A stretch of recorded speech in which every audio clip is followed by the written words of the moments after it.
eu escolhi como recorte para trazer hoje para esse momento a ideia da busca de objeto, justamente do Ferben, né? A expressão busca de objeto, e trabalhamos um pouco como isto surgiu e que tipo de desdobramentos possíveis que a gente pode pensar a partir da ideia da busca de objeto. Mas eu vou começar com um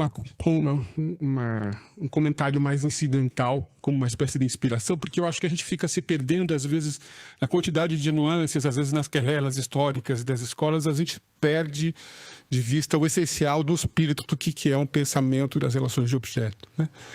E eu queria, a partir do evento recém-acontecido das crianças na Tailândia que ficaram presas numa caverna, né, que todos nós acompanhamos recentemente essa história, foram 12 crianças, 12 meninos e o treinador ficaram presos na caverna por volta de 18 dias, né? Ficaram 10 dias lá antes de serem localizados, e no dia 10 de julho foram libertados todos com vida. Foi uma grande emoção, mobilizou o mundo todo, né? Foram 3 dias só para retirar essas crianças de dentro dessa caverna. Foram 19 mergulhadores, 1.000 militares e uma pessoa que morreu, um mergulhador que morreu nessa operação, né? Aí no dia 11/7, no dia seguinte, saiu um artigo do Jairo Marques, da Folha de São Paulo, e é dessa crônica que eu vou partir. Eu busco comentar dessa crônica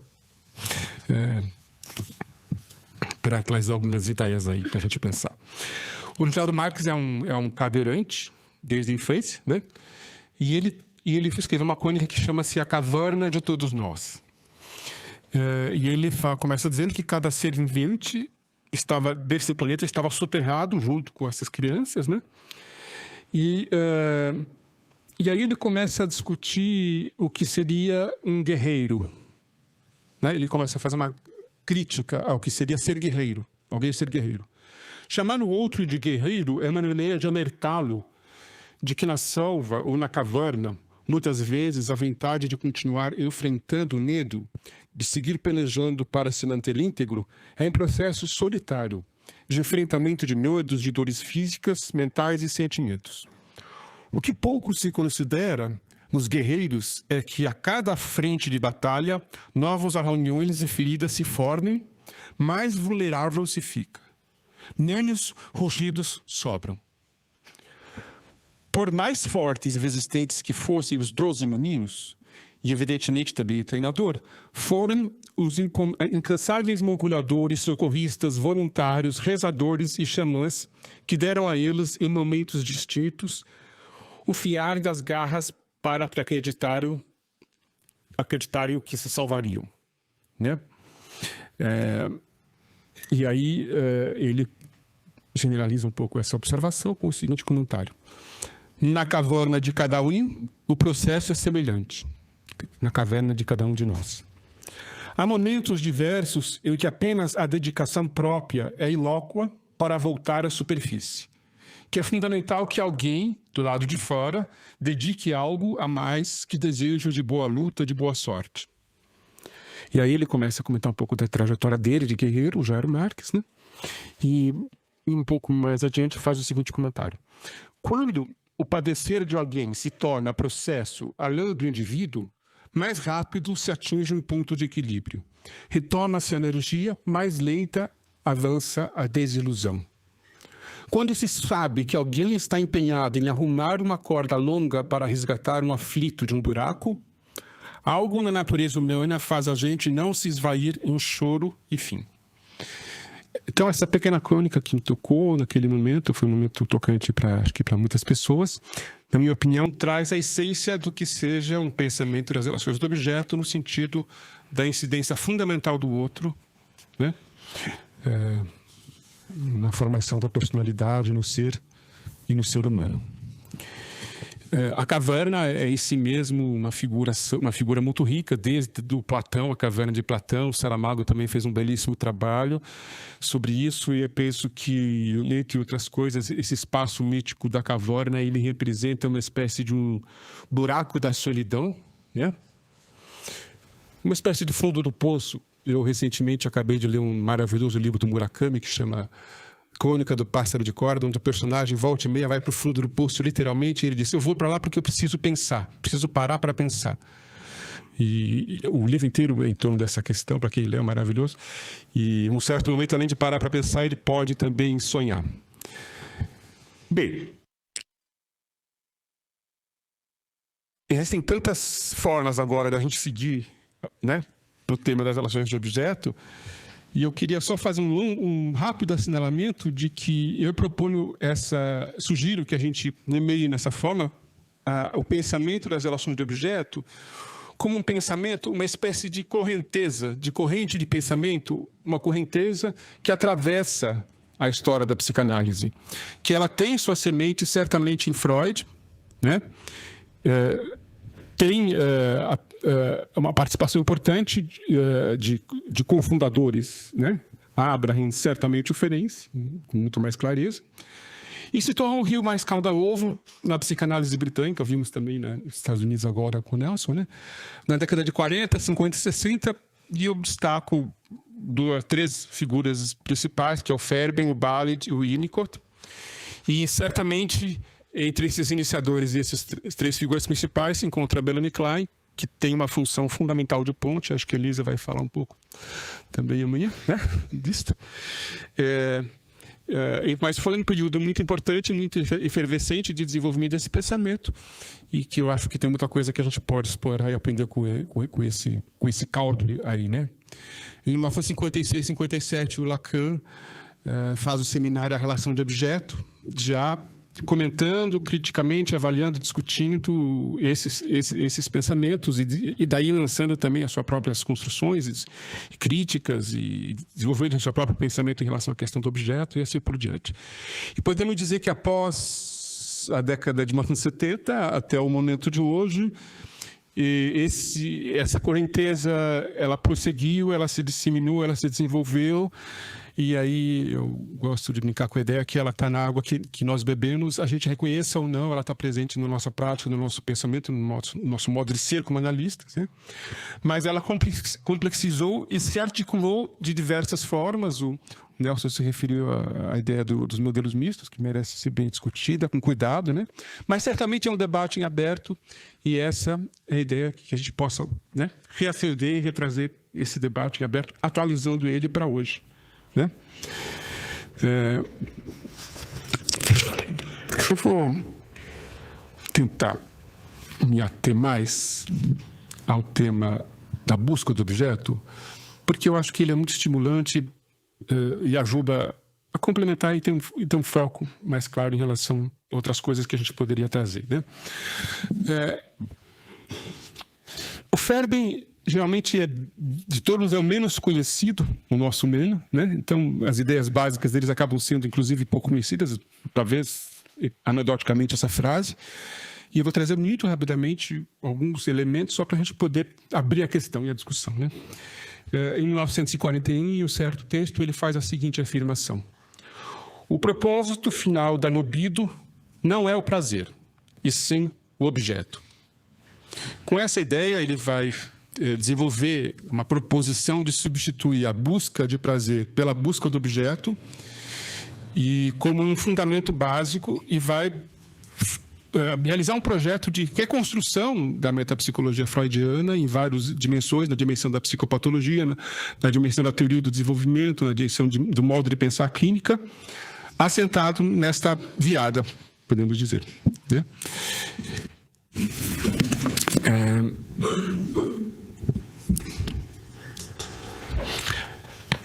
O que é essa proposta? Qual seria essa reformulação de fundo, né, que ele está propondo? Para Fairbairn, a teoria freudiana da libido colocou o carro na frente dos bois. Pois, ao tomar o prazer como a finalidade última do psiquismo, não reconheceu que a função do prazer libidinal é fundamentalmente oferecer um marco para a obtenção do objeto. A libido não busca propriamente prazer, mas sim os objetos. Por ter levado em conta a importância central das relações de objeto, o pensamento psicanalítico dos primeiros tempos incorreu, por não ter levado em conta, no erro de uma inversão básica, ao considerar o objeto como um marco para a obtenção do prazer libidinal. Naturalmente, ele está se referindo aqui à ideia da contingência do objeto, tão familiar para todos que estudamos Freud, né? Então, o Febem, ele questionou o postulado de que o psiquismo está fundado e é regido pelo princípio do prazer. Diz ele, de acordo com o meu ponto de vista, o princípio do prazer deixará de ser estimado como o princípio fundamental da conduta e passará a ser considerado como um princípio subsidiário. Por que subsidiário? Porque ele vai entrar em cena justamente quando fracassa o princípio de realidade.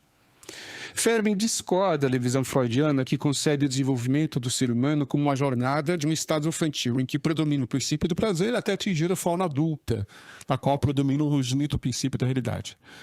Para ele, o princípio da realidade é o que caracteriza a vocação inerente da natureza humana. No início do desenvolvimento, trata-se de um princípio da realidade primariamente imaturo, que, conforme se espera, deve evoluir para a sua forma mais madura. A vida infantil nos dá a falsa impressão de estar originalmente determinada pelo princípio do prazer. Para Febem, o que lhe falta é, sobretudo, experiência de realidade. Bom, essa é só uma apresentação sucinta e eu coloquei dessa forma crua, inclusive para que ela seja mesmo uma provocação. Né? E eu vou trazer... É claro que isto... foi dito em 1941, o Febem trabalhava com pacientes esquizoides e foi nessa clínica que ele começou a desenvolver esse tipo de pensamento, né? E sofreu uma série de debates, discussões e controvérsias essa proposição e acompanhar essa história é muito rico, não vai ser possível. Agora eu vou trazer só um ou outro comentário que eu acho que nos ajuda a suscitar o pensamento, né? Em 57, é interessante... Cadê minha... Até aqui. É interessante que esse comentário que eu vou trazer sobre o Febem, que foi feito pelo Barrett, que justamente, supostamente, seria um companheiro de pensamento. E a gente vai ver, estudando com calma, que tanto Barrett como Ferenczi e Winnicott tinham uma série de diferenças e discordâncias. Não era um bloco, não era uma escola, e havia um debate muito rico. E, num certo momento, o Barrett foi chamado a comentar essa frase do Febem, e ele disse o seguinte, né?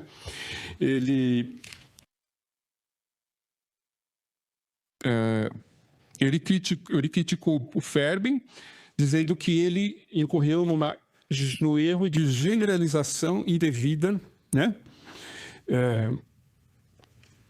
O Barrett reconhece que houve uma mudança radical na teoria psicanalítica, mas considera necessário reformulá-la de um modo mais restrito. Aqui diz o Barrett: eu não nego a grande importância das relações de objeto. Eu só gostaria de ressaltar que excluir todo o resto é muito parcial e tendencioso. Né? Eu não concordo que a busca de prazer deva ser excluída. A partir daí, ele faz uma proposição muito interessante, né? Que é que talvez a nossa tarefa seja quando a gente entende e concebe a inter-relação entre esses dois princípios, a busca de objeto e a busca de prazer. Né? Já que, segundo ele, ambos devem ser levados em conta. E ele propõe 3 possibilidades de pensar isto. Uma, a busca de prazer e a busca de objeto são ambas inatas e independentes. Segunda, em algum estágio do desenvolvimento, parte da busca de prazer é transformada em busca de objeto. A terceira, a busca de prazer é um caso espacial de busca de objeto, nas situações em que a escolha de objeto é um assunto totalmente diferente. A gente poderia pegar essas 3 possibilidades e conversar muito sobre elas, discutir. Eu acho que é uma forma de abertura, né? E o Barrett, ele é muito cuidadoso e ele coloca isso como uma interrogação, como um assunto a ser pesquisado e a ser pensado, né? Eu vou trazer também um comentário agora do Otto Kemper. E agora pulamos para o ano 2000, né?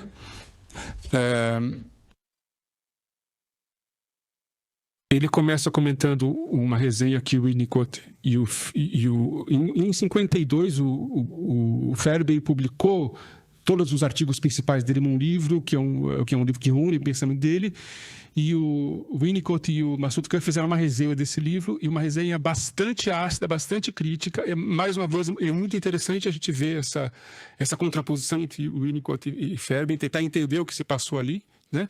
Mas uma das coisas mais importantes que ele mais ressalta, que eles, né, o Winnicott e o Khan, e que eles discordam, é uma suposta proposição de Fairbairn de substituir a metapsicologia freudiana. E esse foi um dos principais pontos de atrito em como assimilar e como entender a tradição do pensamento de Fairbairn. Então, o Kennebec, ele começa dizendo que concorda com as observações do Winnicott e do Masoud Khan, né? E também converge com a visão do Bartlett, desse comentário que eu acabei de fazer do Bartlett, né? Porque ele acredita que Fairbairn não deveria ter reivindicado substituir o Freud. E que, ao fazê-lo, ele criou um clima de polêmica desnecessário, e o que só foi agravado pelo Gunter, né? Mas aí ele diz assim, no entanto, ele pensa, Otto Kennebec, que Fairbairn foi o teórico mais profundo, consistente e provocativo do Middle Group, pois foi capaz de transformar em afirmação teórica o que os analistas há tempos já percebiam e continuaram a perceber posteriormente, a saber, que em todas as situações clínicas nós nunca encontramos pulsões puras, mas sempre a ativação de afetos que refletem tais pulsões, no contexto de relações de objeto internalizadas que são reencenadas na transferência. Eu penso que Fairbairn, isto é Otto Kennebec falando, estava certo ao intuir que esta ideia estava implícita em Freud e que era necessário apenas avançar um passo adiante para chegarmos a uma reexploração fundamental da metapsicologia. Mas ele discorda completamente com o seu pressuposto de que essa visão requer um abandono da metapsicologia freudiana. Essa é uma posição típica do Kennebec, que representa esse modelo misto que eu acho que cada vez mais predomina hoje na psicanálise contemporânea, né? E é muito interessante pegar o Grieber e Mitchell, com eles evoluírem também numa divergência, um radicalizando de um lado e o outro podendo pensar dessa maneira que a gente cada vez mais vê hoje, né? A gente vê André Green certamente é um dos representantes mais claros desse trabalho de articulação do modelo pulsional com o modelo relacional, né? Mas outros autores, certamente Joyce, McDougall, Montagnese de certa maneira, e Bolas, e etc, né? Ogden tem feito esse trabalho de articulação. Eu acho a expressão modelo misto fraca. Eu não gosto desse termo. Vocês estão propondo a matriz transmatricial. Vamos pensar que números a gente vai dar os bois, mas eu acho que certamente isso se observa hoje na psicanálise contemporânea. Bom, colocado a proposição do Fairbairn e aí essa pequena discussão aí crítica que eu trouxe, né, de como isso. Eu gostaria de fazer agora uma proposição um pouco abrindo essa expressão de modo menos estrito de como ela foi trabalhada pelo Fairbairn e traz aquilo que eu acho que a ideia da busca do objeto nos abre, né?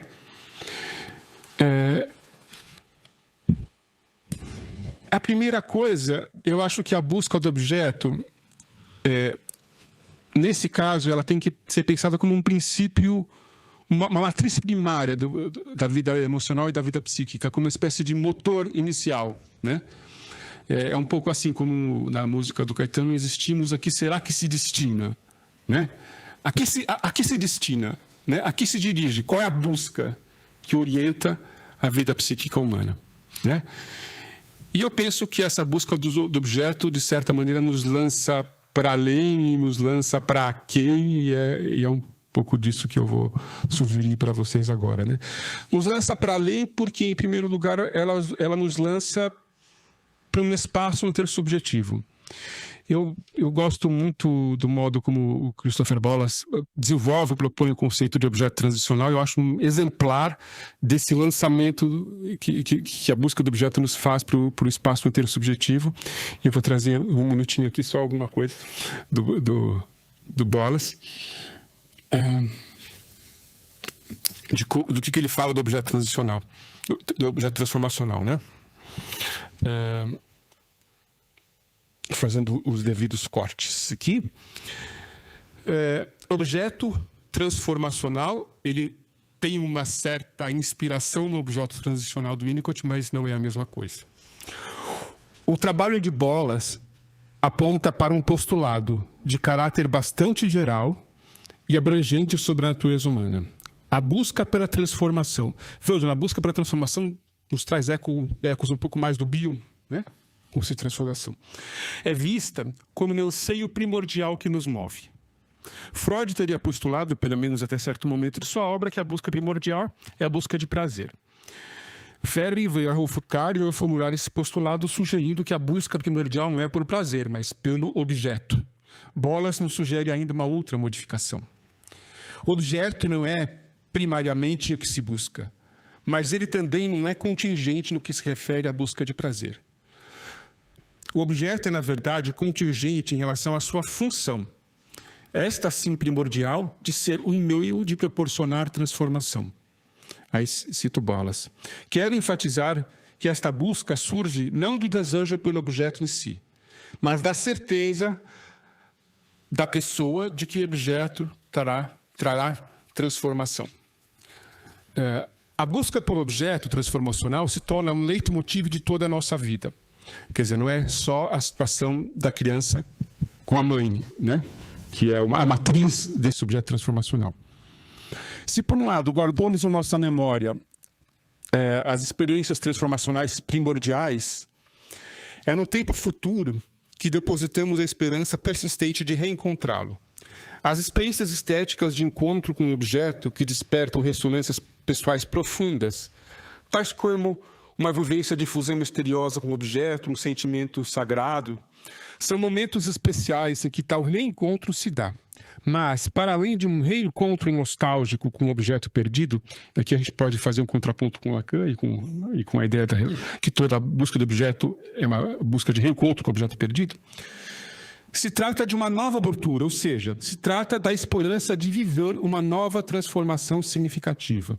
Na vida adulta, vamos buscando experiências estéticas. Vamos ao concerto, ao teatro, aos museus, visitamos e revisitamos lugares e paisagens que nos tocam, buscamos experiências místicas e religiosas, vamos, por exemplo, a um evento de psicanálise.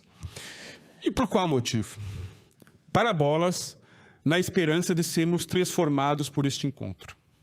E note-se bem, a transformação não pode nunca se dar de modo solipsista. Ela necessariamente depende do objeto, em última instância, o agente e o detentor do poder transformador. Assim, uma divindade ou um Messias, um novo amor, um novo emprego ou as férias que estão por vir, são os objetos investidos potencialmente desse poder misterioso de mudar a experiência do self. Por que um certo quadro não nos diz nada e uma certa música nos arrepia, nos arrebata? Porque, para uns, o encontro estético se dá com certos objetos e não com outros. O que é isso que nos move em determinada direção e não em outra? A gente pode voltar um pouco ao isso freudiano para pensar isto, né? O Bollas, por ter feito um doutorado sobre Neuville, né? Ele toma a forma obcecada como personagem da Moby Dick vai atrás da baleia como um exemplo perfeito dessa busca desenfreada do objeto transformacional, né? Bom, então, esta seria uma primeira forma de desdobramento, né? Lançar-se um espaço intersubjetivo. Mas a busca do objeto nos lança também num outro espaço, que é o espaço psíquico, porque é na busca do objeto que a gente vai construindo, através de introjeções e identificações, um mundo de objetos internos. E isso a tradição kleiniana, né, nos ajudou, e desde Ferenczi, com o termo introjeção, a gente constrói um acervo de uma história subjetiva, são memórias de experiências que articulam afetos, pessoas, lugares, é um mundo rico interno, né? E tanto esse lançar-se no espaço intersubjetivo, como esse povoar no espaço psíquico, são formas daquilo que o André Green chamava de investimentos objetalizantes. Investimentos que criam o objeto e que criam o mundo objetal. Né? Então, é uma busca de objeto e, ao mesmo tempo, é uma criação de objeto. Um terceiro espaço, como o Winnicott tanto nos chamou a atenção, eu chamaria de um espaço do sonho. Né? Seria a construção de um espaço de sonho. Porque isso é mais do que a construção de objetos internos. Porque o espaço do sonho, eu penso como um espaço tradicional, é um espaço onde os objetos são recolhidos, os restos diurnos são recolhidos da vigília e são processados. E aí se dá nesse mundo um trabalho de criação. E que engendra novos objetos. E esses novos objetos são lançados, então, em um tempo futuro. São projetos, através de uma espécie de projeção na tela do sonho, né? Eles visam, esses projetos, a realização de desejos. Né? Então, entre o espaço do ontem e do amanhã, existe esse espaço intermediário, esse espaço do sonho. A gente poderia chamar isso de uma espécie de fundo do poço, que a gente volta todas as noites. Né? E nesse fundo do poço existe uma espécie de reencontro com si mesmo. Eu vou terminar com uma última observação, que aí eu acho que é uma contribuição do Winnicott muito particular e muito especial, assim, que pipolou essa dimensão da busca do objeto numa dialética onde se tem, por um lado, a busca do objeto, existe também, e é igualmente tão importante quanto, a retirada e o movimento de repouso. Né? Então, a vida vai ser pensada nesses ciclos vitais de ir e vir. A gente pode reler, por exemplo, os pseudópodes do Introdução ao Narcisismo de Freud como um exemplo inspirador desse ir e vir, de ir e vir em direção ao objeto e retornar. Né? O Freud também fala desses ciclos em Psicologia das Massas, do ciclo do sono, da relação entre o ideal e o eu. Mas, certamente, com Winnicott, ele escreveu com muita precisão e com muita sensibilidade uma espécie de dialética entre o estar só e o estar com. E que isso que constitui o viver. Né? Ele chamou isso também de comunicação e não comunicação. Na busca de comunicação, existe um investimento objetalizante, né, em direcionamento para uma mãe e objeto. Mas no momento da não comunicação, que é tão importante quanto, né, existe uma espécie de imersão num ambiente, numa meta-ambiente, né, que sustenta uma espécie de experiência do ser. Né? E a vida começa a ser pensada como uma espécie de jogo de esconde-esconde. É a metáfora que o Winnicott usa. Né? Quer dizer, é muito importante para o self poder ficar em um espaço isolado, ficar no seu fundo do poço, mas é uma tragédia se ele não puder ser procurado por alguém. Né? Então, a gente passa a colocar como objeto importante de reflexão de pesquisa a área do repouso, o silêncio, a regressão, talvez o sentimento oceânico. E é importante a gente entender que o silêncio não é morte. O silêncio não é morte. Né? É a necessidade, a oportunidade fundamental da vida da gente revisitar a caverna de todos nós, como diz aqui o Jairo Marques. Né? O texto da capacidade de estar só do Winnicott é mais um exemplo riquíssimo dessa discussão. Né? A gente poderia também, seria muito bom no nosso contexto aqui do departamento, a gente discutir um outro tema fundamental, que é o tema da questão pulsional. Né? Como é que fica a questão pulsional a partir do pensamento das relações de objeto. Mas isso não vai ser possível, talvez num outro momento a gente possa conversar sobre isso. Né? Mas eu diria que essa dialética entre busca de objeto e retirada, ela também se manifesta numa dialética entre excitação e repouso. Né? E a tradição do pensamento pulsional nos habituou a pensar tudo o que tem a ver com o universo da excitação. E agora é preciso que a gente possa complementar tudo o que pode ser pensado no campo do repouso, que não é o campo do silêncio, que não é o campo como diz o Winnicott, a ausência de vida não é morte. Né? O Marcel Duchamp foi um dos autores que desenvolveu isso, que pensou isso, através do pensar o espaço do segredo, o espaço do silêncio. E existe um belíssimo artigo que eu termino, então, meu comentário, lembrando desse artigo do Mastur de Kahn, quando ele estava mais perturbado e louco no final da vida dele, escreveu um artigo brilhantíssimo que chama-se Deixar a Terra Descansar. E ele vai falar de toda a importância na vida e na clínica do tempo de espera, do tempo de repouso, do tempo do silêncio, né?